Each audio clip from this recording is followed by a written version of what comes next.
Hello, welcome to Did You Know with Arthur. Did you know the message of Jesus Christ, this New Testament gospel of grace, only has one explanation. And that is that God is not willing to give up on people. That's what I believe the gospel is all about. And that's the only thing that can explain the good news of the gospel of Jesus Christ. See, I believe that the truth of the gospel is loudly proclaimed through what God has done in and through Jesus Christ and His finished work on the cross. No matter how hard we as men have made it for God, God is not willing to give up on people. In John chapter 3 and verse 16, Jesus said this. He said, "For God so loved the world that He gave His only begotten Son, that whosoever believes in Him should not perish, but have eternal, everlasting life."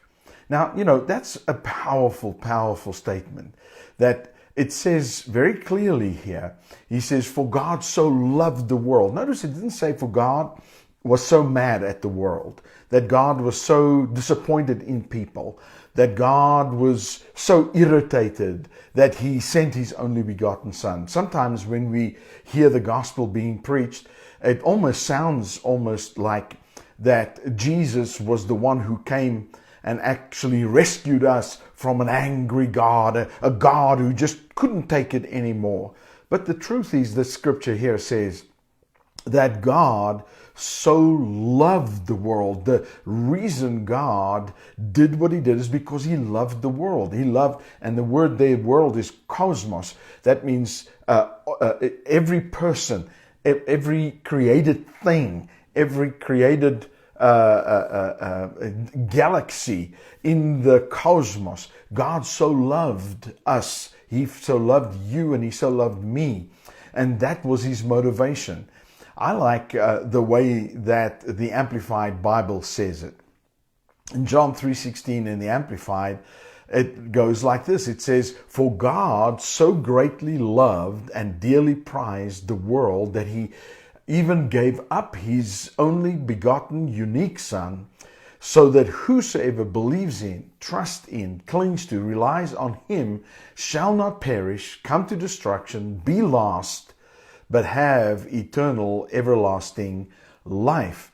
Many years ago, I was reading this out of the Amplified Bible, and as I came across those words where it says, "For God so greatly loved and dearly prized the world that He even gave up His only begotten unique Son," and as I read that, I heard the Spirit of God just within me just say, "Arthur, do you notice that God gave up His only begotten Son rather than ever giving up on you or anybody else?" And boy, I tell you, that hit me and became a revelation to me because of the way it's been put there.